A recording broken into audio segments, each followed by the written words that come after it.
I'll be right now I'll be starting IWT, that is internet and web technology. और इस internet and web technology में हम लोग ये भी देखेंगे कि कौन सी चीजें कहाँ पर किस तरीके से इस्तेमाल की जाती है। जैसे अभी हम लोग क्या कर रहे थे, हम लोगों ने वायरलेस लैन किया हुआ था, राइट। हम लोगों ने वायरलेस किया हुआ था। इसमें जो है हम लोगों ने देखा था कि वायरलेस नेटवर्क में बेसिकली 3 चीजें होती हैं वायरलेस लैन टेक्नोलॉजी में।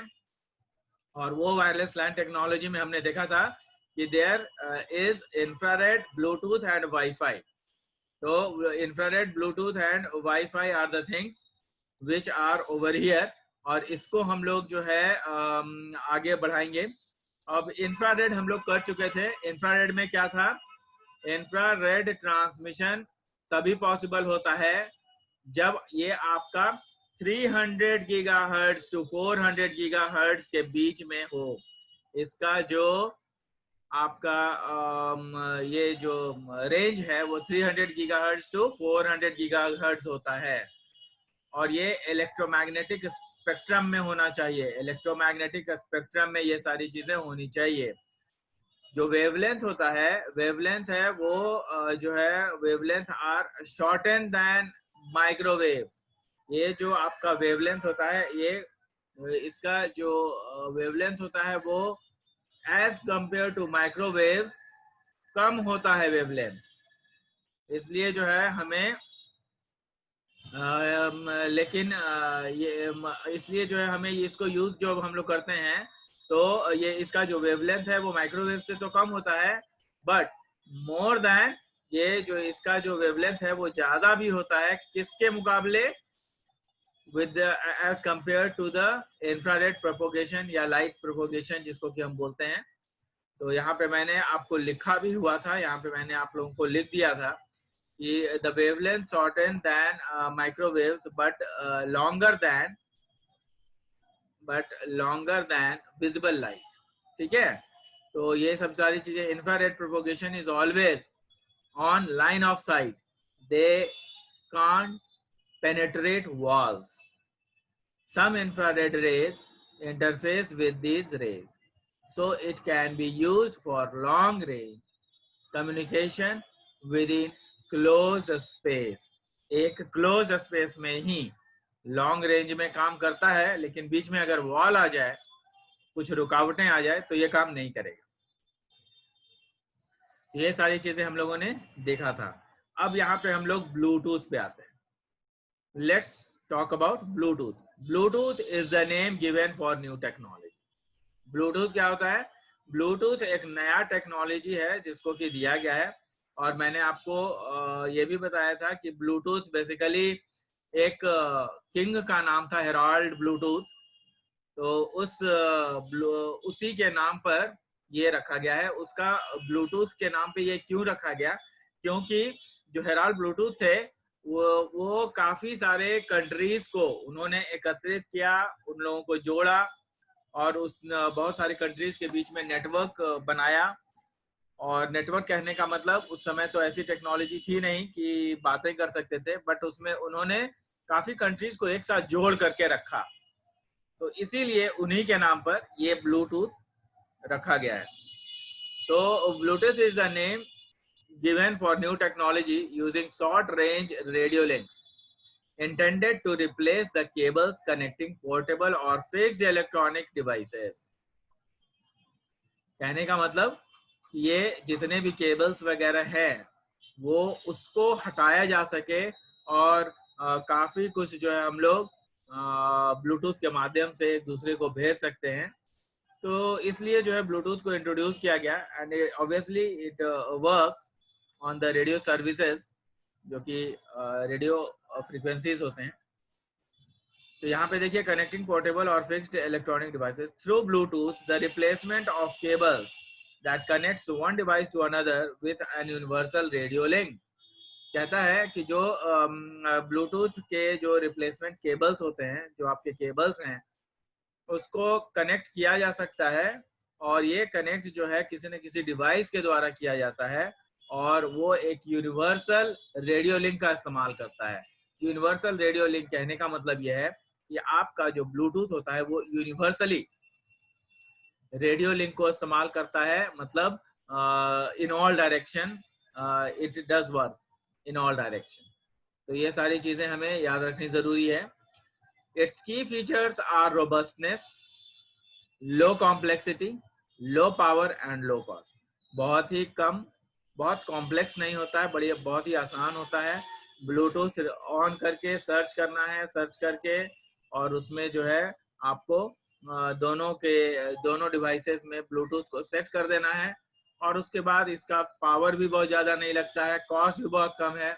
तो it's very easy to have Bluetooth in our each and every devices. बहुत सारे डिवाइसेस में हम लोग लगा सकते हैं इसको। It is design to operate in noisy frequency. ये किस लिए यूज होता है? नॉइजी फ्रीक्वेंसी जो होते हैं उसमें इसका बहुत बड़ा यूज है। It is design to operate in noisy frequency. बहुत सारे नॉइजी फ्रीक्वेंसी होते हैं, वहां पर ब्लूटूथ जो है काफी अच्छे से काम करता है। Bluetooth radio uses fast acknowledgement and frequency scheme. कहने का मतलब कि काफी फास्ट होता है और इसमें जो है हम लोग जो इसके स्कीम है, इसके काफी सही स्कीम है। इसमें मतलब जो जितना डेटा हम लोग भेजते हैं वो आसानी से रिसीव कर लिया जाता है, और उसके बाद जो मैंने आपको बताया था कि डेटा जब चला जाता है तो एक्नॉलेजमेंट उसको भेज दिया जाता है, वो सारी चीजें इसमें अवेलेबल हैं। तो Bluetooth radio module operates in the uni licensed ISM band. ISM क्या होता है? Indian standard module.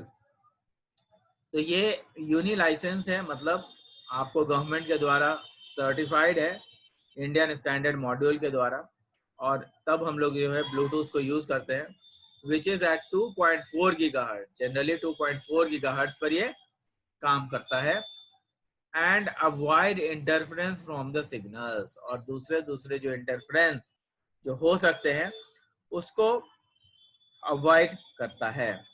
इसके एडवांटेजेस हैं, यहाँ देखिए इसके एडवांटेजेस हमने लिखे हैं। One can create a personal area network. Bluetooth के अनुसार हम लोग पर्सनल एरिया नेटवर्क को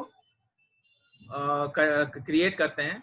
जैसे कि दो मोबाइल के बीच में अगर कुछ ट्रांसफरेंस करना हो तो हम लोग ब्लूटूथ का इस्तेमाल करते हैं, और जब दो मोबाइल के बीच में जब ट्रांसफरेंस कर रहे हैं तो वो पर्सनल एरिया नेटवर्क कहलाता है। Personal area network at home on the road with the Bluetooth enabled. कहता है कि one can create a personal area network at home, या फिर हम लोग होम पे या फिर हम लोग चलते हुए रोड पे भी कर सकते हैं, बशर्ते कि दोनों मोबाइल रेंज में होने चाहिए। जनरली जो ब्लूटूथ इस्तेमाल करते हैं हम लोग उसका 10 मीटर रेंज होता है।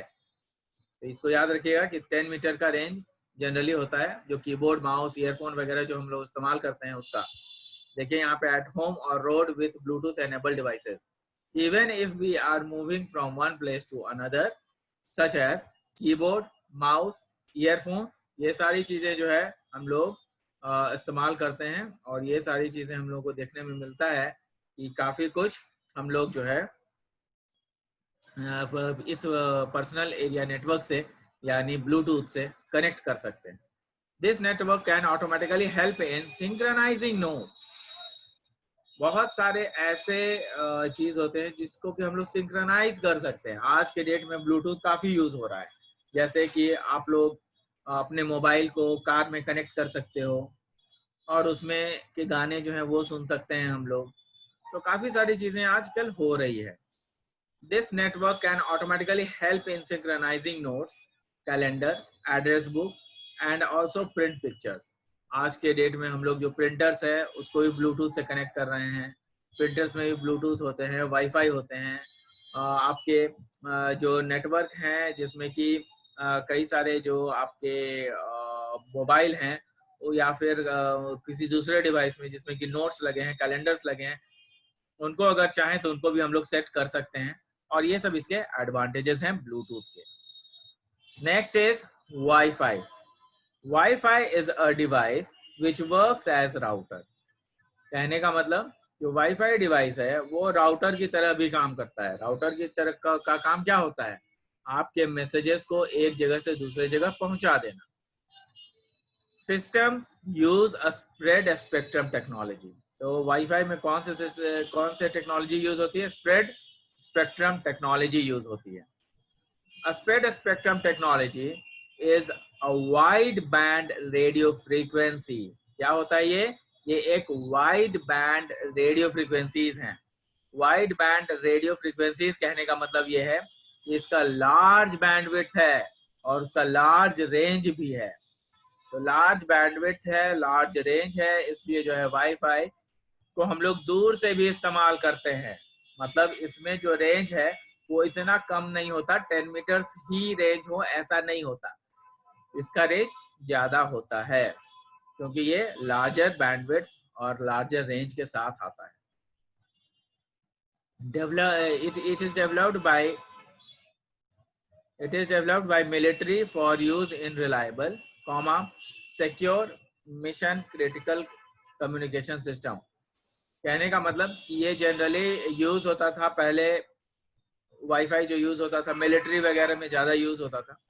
क्यों?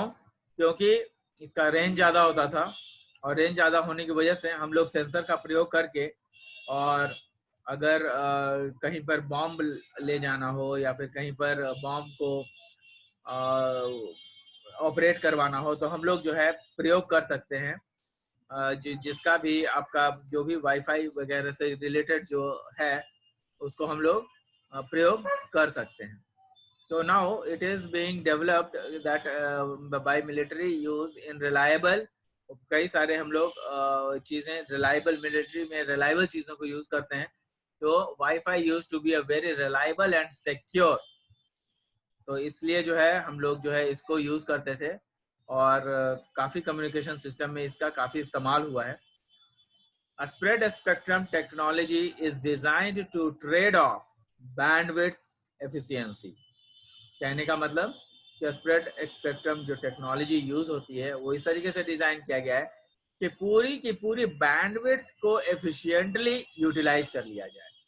जो भी आपका बैंडविड्थ आ रहा है उसको पूरा का पूरा यूटिलाइज कर लिया जाए फॉर रिलायबिलिटी, उसको रिलायबल कर लिया जाए, है ना। और उसके बाद ये भी होता है कि आप ये भी हम लोग देखते हैं कि जो रिलायबिलिटी है उसको सही से इस्तेमाल करते हैं हम लोग, और उसमें आपका जो रिलायबिलिटी ही नहीं होता बल्कि इंटीग्रिटी और सिक्योरिटी की जैसी चीजें भी इस्तेमाल उसमें एक्चुअली होती है। If a receiver is not tuned to the right frequency, अगर रिसीवर सही से राइट फ्रीक्वेंसी पर नहीं काम किया गया तो वहां पे स्प्रेड स्पेक्ट्रम का क्या करेंगे कि spread spectrum looks like having a background noise. वहां पे अगर सही से मैच नहीं हुआ फ्रीक्वेंसी तो वहां पे वो एक बैकग्राउंड नॉइज देता है जिससे हमें पता चलता है कि हमारी फ्रीक्वेंसी मैच नहीं है। वाईफाई और wireless LAN technology are becoming more and more popular. आज के डेट में वाईफाई और वायरलेस लैन टेक्नोलॉजी जो है वो ज्यादा से ज्यादा यूज में है और हम लोग उसको काफी यूज कर रहे हैं। क्यों? क्योंकि अब मिलिट्री की ही बातें केवल नहीं रह गई है बल्कि हम लोग अब डेली लाइफ में बहुत सारे रिक्वायरमेंट्स को पूरा करते हैं वाईफाई की मदद से। जैसे कि अब आपका 10 कंप्यूटर ज्वाइन करना है तो वाईफाई से कर सकते हैं। मोबिलिटी, मोबाइल के को कनेक्ट करना है वो भी कर सकते हैं।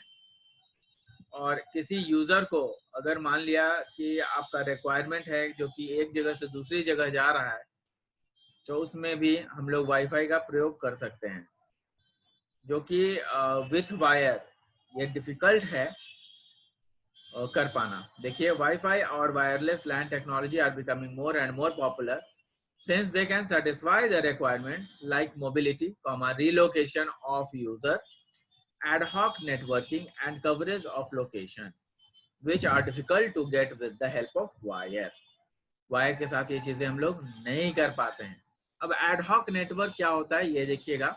ad hoc नेटवर्क इस तरीके का होता है, एक ही कंप्यूटर है but it is connected to all the computers. ये कंप्यूटर है तो तीनों कंप्यूटर से जुड़ा हुआ है, ये कंप्यूटर 2 कंप्यूटर से जुड़ा हुआ है, ये कंप्यूटर भी 2 कंप्यूटर, ये कंप्यूटर भी 3 कंप्यूटर से जुड़ा हुआ है। तो एडहॉक नेटवर्क क्या होता है कि ये कंप्यूटर एक दूसरे से तो पहले से भी जुड़े हुए थे लेकिन एक बीच में ये वायर लगा देने की वजह से ये एक ऐसा नेटवर्क हो जाता है जिसमें कि आपका डिस्टेंस कम हो जाता है। शॉर्ट डिस्टेंस जो एल्गोरिदम है उसको हम लोग फॉलो करते हुए ये एडहॉक नेटवर्क का इस्तेमाल करते हैं। तो शॉर्टेस्ट पाथ एल्गोरिदम जो है हम लोग पढ़ चुके हैं कि किस तरीके से डेटा स्ट्रक्चर में होता है। तो डेटा स्ट्रक्चर में अगर आप लोग पढ़ लिए हैं तो ट्राई टू रिमेम्बर इट। तो इस तरीके से वायरलेस टेक्नोलॉजी में वाईफाई काफी यूजफुल होता है। अब नेक्स्ट जो हमारा है वो है OSI मॉडल। यहाँ पे समझिए कि आप लोगों का ऑलमोस्ट खत्म हो चुका है 1 यूनिट, लेकिन एक और चीज है जो कि आपको पढ़नी है, TCP/IP। अब जब TCP/IP हम लोग पढ़ रहे हैं तो TCP/IP पढ़ने के लिए मैं ये चाहता हूं कि आप लोगों को OSI मॉडल भी क्लियर कर दूं। क्यों कर दूं क्लियर? क्योंकि OSI मॉडल आपको नेटवर्क में भी पढ़ना है, जो कि DCN में पढ़ना है, और आपको OSI मॉडल ये TCP/IP मॉडल तब तक आपको समझ में नहीं आएगा जब तक OSI मॉडल हम लोग सही से नहीं करेंगे। तो OSI model is the very important part of your DCN और IWT। क्वेश्चन पूछा जा सकता है, मैंने आपको बार बार बताया है, एक ही कॉपी बनाएं, दोनों सब्जेक्ट के लिए एक ही कॉपी बनाएं और दोनों के नोट्स एक ही कॉपी में रखें। क्यों? क्योंकि कई सारी चीजें जो आपके नेटवर्क्स DCN के में जो पढ़ने हैं वो IWT में भी पढ़ने हैं, मतलब इंटरनेट एंड वेब टेक्नोलॉजी में पढ़ने हैं, और कई सारे जो इंटरनेट एंड वेब टेक्नोलॉजी में जो टॉपिक्स हैं वो आपको DCN में भी पढ़ने हैं। तो आपको जो OSI मॉडल है वो DCN में पढ़ना है, लेकिन यहाँ पे जो आपको IWT है इसमें TCP और IP पढ़ना है। तो TCP/IP पढ़ाने के लिए मैं आपको पहले जो है OSI मॉडल खत्म करूंगा। तो OSI मॉडल का एक सुपरफिशियल नॉलेज मैंने आपको तो दे ही दिया था with the introductory of the classes, लेकिन अभी मैं आपको फिर से इसको बताऊंगा ताकि ये आपके दिमाग में अच्छी तरीके से घुस जाए कि आपको OSI मॉडल में कौन कौन सी चीजें होती है, और ये बहुत इंपॉर्टेंट है आपके लाइफ में। Now let's take up OSI model. Whenever there is transmission of data from one computer to the other, जब कभी भी हम लोग ट्रांसमिशन करते हैं डेटा का एक कंप्यूटर से दूसरे कंप्यूटर को, तो क्या होता है, और one device to the other device, then certain protocols has to be followed. एक डिवाइस से जब दूसरे डिवाइस में जब हम लोग डेटा ट्रांसफर कर रहे होंगे तो ये जो डिवाइस है, इस डिवाइस के जरिए जो है हम लोग जो OSI मॉडल है इसमें कई सारे जो डिवाइसेस में ये OSI मॉडल लगाया जाता है जब भी डेटा ट्रांसफर होता है, तो there are set of protocols. OSI model is nothing but a set of protocols which has to be followed. ये प्रोटोकॉल्स हैं जो कि फॉलो करवाए जाते हैं, किए जाते हैं। OSI refers to open system interconnection। OSI क्या होता है? OSI रेफर करता है किसको? ओपन सिस्टम इंटरकनेक्शन को रेफर करता है। ओपन सिस्टम इंटरकनेक्शन मतलब नाम ही आपको बताता है कि ओपन इंटरकनेक्शन है। कहने का मतलब एक कंप्यूटर से दूसरे कंप्यूटर का जो कनेक्शन है वो बिल्कुल ओपन है। कई सारे कंप्यूटर इसमें आपस में आकर के जुड़ सकते हैं विद द प्रायर परमिशंस। कोई भी जुड़ सकता है, अगर आप उसके नॉर्म्स को सेटिस्फाई करते हो तो आप किसी भी OSI मॉडल में जो ओपन सिस्टम इंटरकनेक्शन से आप लोग जोड़ सकते हैं। तो यहाँ पे कहता है कि OSI refers to open system interconnection reference model। An OSI model is layered framework। क्या कहता है? OSI क्या है? एक layered framework है। OSI model is layered framework for the design of network system। OSI model क्या है? एक लेयर्ड नेटवर्क है। अब इसमें हम लोग जानते हैं कि OSI लेयर्स में 7 लेयर्स होते हैं, है ना? 7 लेयर्स होते हैं और ये 7 लेयर्स काफी काम करते हैं। देखिए यहाँ पे मैंने लिखा है layered framework for design of the network system that allows for communication across all types of computer system. Computer he system नहीं बल्कि ये सभी चीजों में प्रयोग होता है, और आपको ये सारे जो रूल्स हैं वो इन्हीं 7 लेयर्स में आपको मिलेंगे। और 7 लेयर्स जो आप मैं कह रहा हूँ, these layers are the layers which follow each and every rules और protocols। अब प्रोटोकॉल यहाँ पे देखिएगा कि मैंने लिखा है the purpose of each layer is to offer certain services. हर लेयर का अपना अपना अलग सर्विसेज होता है, हर लेयर का अपना अपना अलग अलग सर्विसेज है। और ये सर्विसेज क्या होता है कि each and every the purpose of each layer is to offer certain services to the higher layer. The purpose of each layer is to offer certain services to the higher layer. हम लोग जो higher layer है उसको हम लोग जो हमारे पास higher layers हैं उसको ये ऑफर करता है सर्विसेज। मतलब जो डिफरेंट लेयर्स हैं वो क्या क्या हैं? Physical layer, data link layer, network layer, transport layer, session layer, presentation layer और एप्लीकेशन लेयर। ये 7 लेयर्स हैं और ये सातों लेयर्स में हर एक लेयर अपना अपना काम करता है और बाकी दूसरे लेयर को सपोर्ट भी करता है। A protocol is an agreement between the two machines to check how communication link should be established। ये प्रोटोकॉल ये देखते हैं कि किस तरीके से लिंक बनाया जाएगा और किस तरीके से ये कम्युनिकेशन लिंक एस्टैब्लिश हो ताकि हम लोगों का सारा रूल्स फॉलो किया जाए और हम लोग इस पर्टिकुलर जो डेटा का ट्रांसमिशन है वो सही से विद सिक्योरिटी हम लोग कर सकें। तो ये 7 लेयर्स क्या क्या हैं? These 7 layers of OSI model reference are, ये देखिए यहाँ पे मैंने दिखाया है फिजिकल लेयर। तो फिजिकल लेयर क्या होता है? सबसे पहले हम लोग फिजिकल लेयर के बारे में पढ़ेंगे। फिजिकल लेयर में ही बहुत कुछ होते हैं जिसको कि हम लोग करेंगे अभी। फिजिकल लेयर क्या होता है? This layer is responsible to make and break connections. यही लेयर ऐसा है जो कि कनेक्शन बनाने और कनेक्शन तोड़ने के लिए responsible. It connects all the physical components available. ये क्या करता है कि जितने भी फिजिकल कंपोनेंट्स हैं, फिजिकल कंपोनेंट्स कौन कौन से? मतलब कंप्यूटर हो गया, आपके मॉडेम हो गए, आपका वायर्स हो गया, आपका रिपीटर्स हो गया, हब हो गया, ये जितने भी हार्डवेयर कंपोनेंट्स या फिर आपका एनआईसी कार्ड हो गया, जो भी आपका जो हार्डवेयर कंपोनेंट्स है ये उन सब को रेडी करता है। तो फिजिकली ये रेडी कर देता है और उसके बाद जो आपका it connects all the physical components available, सभी को कनेक्ट करता है और सभी को वोल्टेज भी डिफाइन करवाता है। मतलब सभी को वोल्टेज भी प्रदान करता है and defines voltage with their data rates. जो भी वो डेटा रेट हैं, जो भी उसका डेटा हम लोगों को दिखने वाला है, वो सारे के लिए क्या किया जाता है? उन सारे चीजों के लिए जो है हम ये डेटा रेट्स को एक पावर भी डिफाइन कराता है, वोल्टेज भी देता है। It also converts data bits into electrical signals. ये क्या करता है कि जो डेटा बिट्स हैं हमारे पास उसको इलेक्ट्रिकल सिग्नल में भी कन्वर्ट कर देता है।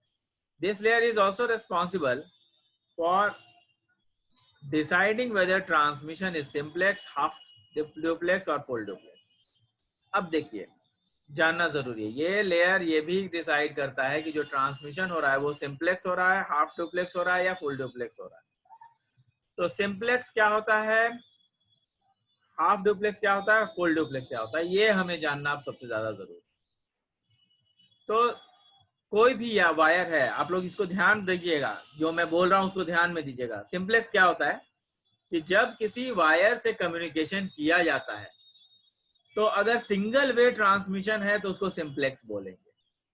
सिंगल वे ट्रांसमिशन कहने का मतलब एक तरफा आप मैसेज भेज रहे हैं तो आपके पास से मैसेज मेरे पास आएगा, बस उसी समय, मतलब उसी समय मैं आपको मैसेज नहीं भेज सकता हूं।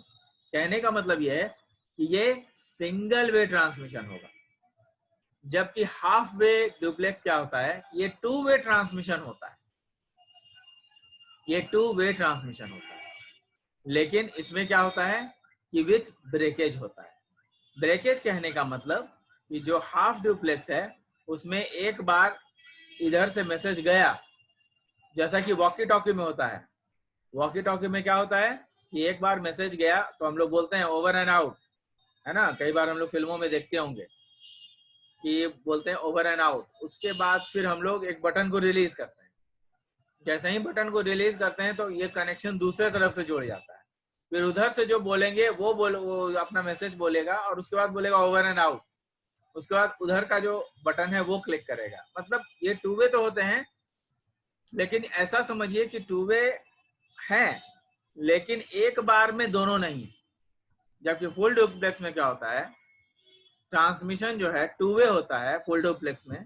और टू वे ट्रांसमिशन ऐसा होता है कि वो दोनों तरफ से एक ही साथ किया जाता है। जैसे कि आज हम लोग टेलीफोन लाइंस में हम लोग यूज करते हैं।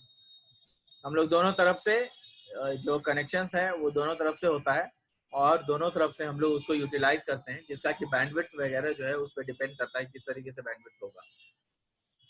नाउ यहाँ पे सिंप्लेक्स सिस्टम हम लोग देखते हैं कैसे होता है। सिंप्लेक्स सिस्टम एक बार मैंने ओवरव्यू बता दिया है सिंप्लेक्स, हाफ डुप्लेक्स और फुल डुप्लेक्स का। यहाँ पे मैं आपको बताने जा रहा हूँ सिंप्लेक्स सिस्टम।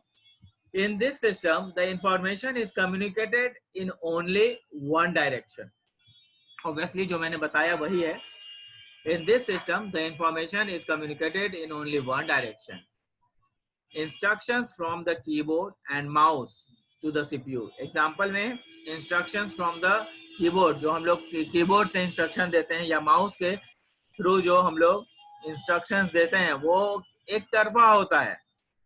उसमें कहीं से भी कोई भी जो है जो कम्युनिकेशन है वो एक तरफा कम्युनिकेशन है। और जो रेडियो और जो टीवी ब्रॉडकास्टिंग होते हैं उसमें सब एक तरफा कम्युनिकेशन जाता है। रेडियो में आप लोग एक साइड से ही देते हैं, दूसरी साइड से आप लोगों को मतलब आप अपने साइड से रेडियो से कोई और ट्रांसमिट नहीं कर सकते हैं, कोई और ट्रांसमिशन आप लोग नहीं कर सकते हैं। तो these are the things which are very much possible. यहाँ पे देखिएगा कि they can only transmit data and they do not receive. ये एक ही तरफ से कनेक्शन होता है। जैसे टीवी का जो रिसेप्शन है वो एक ही तरफ से आता है, आप टीवी से कोई दूसरा आप भेजते नहीं हो कनेक्शन को। तो these are the things which are possible. यहाँ पर देखिएगा कि जो डायरेक्शन है वो वन वे है। सीपीयू से जो डायरेक्शन जा रहा है मॉनिटर को वो वन वे कनेक्शन है। आपका जो कीबोर्ड से सीपीयू में जा रहा है वो वन वे कम्युनिकेशन, तो इसको सिंप्लेक्स बोलते हैं। In data communication system, the simplex is shown in the above figure. The communication from CPU to monitor or keyboard to CPU is unidirectional. कहता है कि जो कम्युनिकेशन है वो केवल यूनिडायरेक्शनल होता है, मतलब एक ही डायरेक्शन में होता है। The communication from CPU and monitor or keyboard to CPU is unidirectional. अब यहाँ पे हाफ ड्यूप्लेक्स आता है। हाफ ड्यूप्लेक्स में क्या होता है, these system are bidirectional. ये system, these system are bidirectional. That is, they can transmit as well as receive data.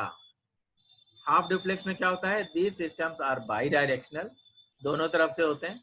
They can transmit as well as receive data, but the communication is not simultaneous. जो communication है वो दो तरफा नहीं होगा, simultaneous नहीं होगा। That is, at a time, this system can either transmit data or receive data at a time. इसका मतलब ये है कि जो हमारे पास जो सिस्टम है वो या तो डेटा रिसीव कर पाएगा या तो डेटा भेज पाएगा। मतलब एक बार में दोनों चीजें नहीं होगी। तो यहाँ पर ये चीजें देखिएगा, यहाँ पर मैंने क्या लिखा है, This system can either transmit data or receive data at a time. जैसे वॉकी टॉकी, एग्जाम्पल भी मैंने यहाँ पे दे दिया। Direction of data at one time, फिर direction of data at the second time. ये सब जो डायग्राम्स हैं जो मैंने यहाँ पे बनाए हैं वो सब आप याद रखेंगे, चाहे इसका हो या फिर आपका इसका डायग्राम हो। मतलब जो सिंप्लेक्स का है वो, जो फुल हाफ डुप्लेक्स का है वो, तो ये सब आप लोग याद रखेंगे डायग्राम को और अपनी सोच से भी बना सकते हैं। दो तरफा कनेक्शंस होंगे तो दो तरफा दोनों तरफ से आएंगे। तो ऐसा बना देंगे। A data communication system working in half duplex mode is shown in the figure. तो आपको फिगर में ये दिखा दिया गया है। Here each station can transmit and receive data but not at the same time. Data receive और transmit तो कर सकते हैं, लेकिन एक ही समय में ये डेटा और रिसीव नहीं किए जा सकते, या डेटा सेंड और रिसीव दोनों एक ही समय में नहीं किए जा सकते। ये हाफ ड्यूप्लेक्स में होता है। When one device is sending the data, the other can only receive data and vice versa. एक तरफ से जब डिवाइस डेटा भेज रहा होता है तो दूसरी तरफ से केवल और केवल हम लोग डेटा रिसीव कर सकते हैं। In half duplex transmission, the entire capacity of channel is taken over by the transmitter. जो आपका ट्रांसमीटर है वो सारा का सारा डेटा जो है आपका रख लेता है। सारा का सारा जो डेटा है वो एक ही तरफ से सेंड किया जा सकता है। In half duplex transmission the entire capacity, मतलब जो चैनल का पूरा जितना भी कैपेसिटी है वो सारा एक ही तरफ से यूज करने में चला जाता है, इसीलिए दो तरफा ये नहीं होता है। जबकि with the advancement in technology, यहाँ पे देखिए the entire capacity of the channel is taken over by the transmitter. सारा का सारा जो चैनल का जो कैपेसिटी है वो सेंडर ही ले लेता है। लेकिन with the advancement in technology the channel was made with full capacity, with more capacity. तो इसलिए जो है आगे जो चैनल बना है उसमें जो है हम लोग देखते हैं कि फुल ड्यूप्लेक्स सिस्टम आ गया। फुल ड्यूप्लेक्स सिस्टम जो कि आज के टेलीफोन सिस्टम में होते हैं, इसमें दोनों तरफ से आपका कनेक्शंस होता है, और ये कनेक्शंस जो है these are truly bi-directional system, bi-directional system होता है, and they allow communication in both directions. ये दोनों तरफ से डायरेक्शन में ये काम में आता है। These systems can transmit and receive data at the same time. ये सेम ही टाइम में दोनों तरफ से ट्रांसमिशन होता है, और इसमें जो चैनल यूज किए जाते हैं ये लार्ज कैपेसिटी के साथ यूज किए जाते हैं। लार्ज कैपेसिटी के साथ इन द सेंस कि आपको उसमें भी यूज किए जाते हैं, लेकिन उसमें इस तरीके से बनाया गया है हाफ ड्यूप्लेक्स में कि एक ही तरफ से डेटा ट्रांसमिट हो। जैसे आपके टीवी में जो डेटा जाएगा वो एक ही तरफ से जाना चाहिए ना। आपके टीवी से डेटा सैटेलाइट को तो नहीं जाएगा। तो जब ऐसा होना ही नहीं है तो why don't we put a more capacity band. तो वो मैंने कि हम लोग क्या करते हैं कि उसमें ज्यादा कैपेसिटी वाला लगाते हैं जिसमें कि डिजिटल ट्रांसमिशंस किए जाते हैं। फुल ड्यूप्लेक्स में क्या होता है कि हम लोग जो ट्रांसमिशन है वो ट्रांसमिशन टेलीफोन सिस्टम के जैसा होता है जो कि दोनों तरफ से काम में आता है। तो I hope I am able to explain you nicely. और अब हम लोग जो है इसको नेक्स्ट क्लास में देखेंगे।